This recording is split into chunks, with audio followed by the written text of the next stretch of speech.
Good morning po. Tayo po'y mag-aral ng salita ng Diyos, the Gospel of Luke chapter 7, verse 35. Ngunit ang karunungan ng Diyos ay napapatunayang tama sa pamamagitan ng lahat ng taong namumuhay ayon doon.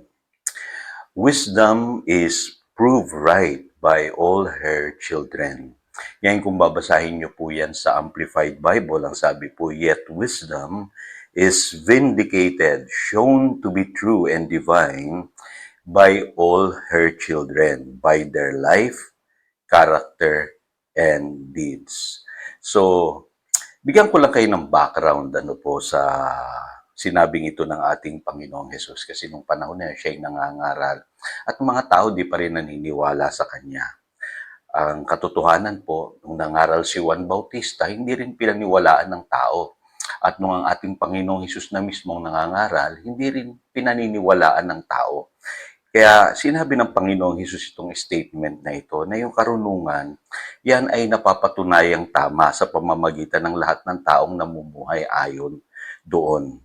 Bakit po niya sinabi yan? Kasi ang mga tao po talaga, they hated wisdom. Ano po? Yun po ang sabi ng Proverbs chapter 1 verse 29. They hated knowledge and they did not choose the fear of the Lord.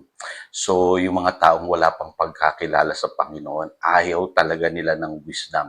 Ayaw nila ng karunungang mula sa Diyos.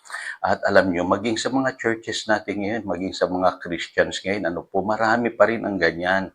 Ayaw nilang tanggapin yung karunungan mula sa Diyos. Kaya mapapansin nyo, sa mga services, pagka oras na ng sermon, maraming inaantok, umaalis, yung iba hindi mapakali, at yung iba pa nga, madalas uma-absent sa church, kahit Christian na.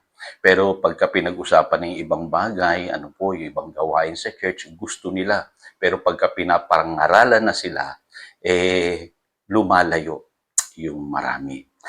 Natural reaction ba yun, Pastor? Kalagayan po yan ng lumang puso ng tao. Yung hindi pa tayo nabuborn again, ayaw talaga nating napapangaralan tayo. Ayaw natin ng wisdom, tinatanggihan natin yan. Kaya lang yung iba, kahit born again, dala-dala pa rin nila yung pag-uugaling ganyan. At alam niyo po ba sa buhay, it's all about choices. Kaya kailangan natin ang wisdom. Sabi sa Proverbs chapter 3 verse 13, blessed is the man who finds wisdom. Napakapalad daw po ng taong makakasumpong ng wisdom. Kasi sabi sa verse 16, long life is in her right hand and in her left hand, riches and honor. At ang sabi sa verse 17, her ways are pleasant ways, and all her paths are peace. Ngayon, sinasabi rin sa verse 18, na kapag natagpuan mo ang wisdom, nasumpungan mo yung tree of life. Ang sabi diyan, those who lay hold of her will be blessed. So, ganun po yung paghahalin tulad ng Proverbs. Patungkol po sa wisdom. Kasi sa buhay na ito, napakahalaga po na gumawa tayo ng mga tamang desisyon or choices sa buhay. At yun po ang binibigay ng wisdom. Right choices will make you healthy and wealthy. Pansinin niyo po sa buhay na ito, pagkatama po yung inyong mga choices patungkol sa inyong kalusugan, nagiging healthy po kayo. Tinutulungan tayo ng Diyos niyan kung ano yung dapat nating gawin sa ating katawan, yung dapat nating kainin, yung mga activities natin na nakatutulong sa atin. At pinapakita ng wisdom yan sa buhay ng isang tao. Kaya pansinin niyo yung mga taong hinahanap nila yung wisdom para maging healthy, nagiging healthy sila. Nagiging malusog sila. Mahaba yung kanilang buhay. Yun ang pangako At nagiging wealthy rin sila. Kasi alam niyo po, pagka wala kang wisdom, bulagsak ka, hindi ka nakakapag-ipon. Magulo ang buhay mo, nagagamit mo yung mga resources ng Diyos na binibigay sa iyo sa mali. Pero pagka may wisdom ka, nakakapag-ipon ka, nakakapagtabi ka, nakakapag-invest ka ng tama.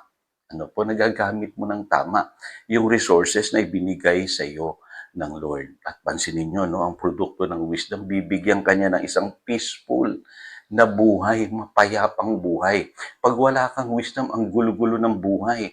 Kasi ang dami mong sinasalihan, ang dami mong sinasamahang kung ano-anong mga pinaglalaban at mga kung ano-anong grupo na hindi mo naman dapat salihan.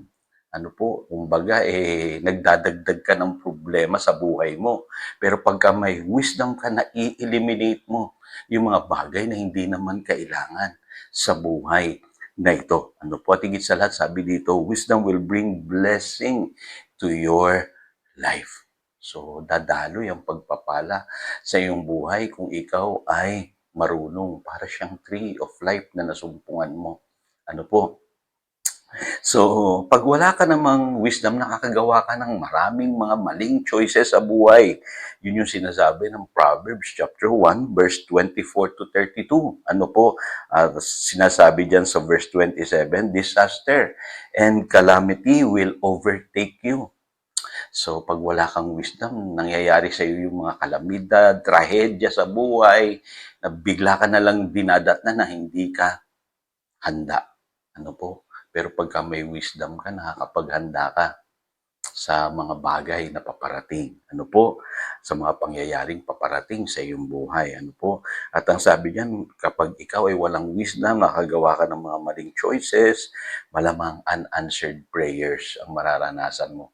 Marami kang panalangin na hindi sasagutin ng Diyos. Ano po sabi sa verse 28? At ang sabi sa verse 31, they will eat the fruit of their ways. Aanihin mo kung ano yung iyong tinanim sa buhay na ito. Ano po, hindi ka makakatakas doon. Ano po, kung nakagawa ka ng maling desisyon, ano po, aanihin mo yun. Ano po, so nakakalungkot po yung namumuhay ng walang wisdom. Ano po? At aminin natin sa buhay na ito, gusto nating makakita ng resulta. At maging mga tao sa paligid natin, namamangha sila pagka nakakakita sila ng resulta or pagbabago sa iyong buhay. At yan naman ang ipinangako ng Panginoong Jesus. You will know the truth and the truth will set you free. Ano po, kaya mahalaga mamuhay tayo ng may wisdom. So, ako naniniwala mayroong isang panalangin na talagang sinasagot ng Diyos. Ano po, yung sinasabi sa James chapter 1 verse 5. Ngunit kung ang sino man sa inyo ay kulang sa karunungan, humingi siya sa Diyos at siya ay bibigyan, sapagkat ang Diyos ay nagbibigay ng sagana at di nanunumbat. Ano po, siguradong sasagutin pala ng Diyos yung panalangin ng isang taong humihingi ng wisdom. Kaya everyday yan, dapat humingi po kayo ng wisdom sa Panginoon. Ako po everyday nagpe-pray ako, Lord, give me wisdom. Ano po, kailangan ko yan. At huwag tayong padalos-dalos sa pagdidesisyon sa buhay. Sabi ko nga po sa inyo, life is about choices. Isahalang niyo po sa panalangin ang lahat ng inyong gagawing desisyon. Humingi po tayo ng wisdom sa Panginoon. At higit sa lahat po, ipamuhay natin yung wisdom. Pagka narinig natin, sabi ng Biblia, itong gawin natin, gawin natin. Ano po, sundin natin. Yun ang magdadala sa atin sa pagpapala. Ano po, tayo po'y manalangin. Dakilang Diyos, salamat po ng karunungan ay napapatunayang tama sa pamamagitan ng lahat ng taong namumuhay ayon doon. Salamat at binibigyan mo pala kami ng wisdom.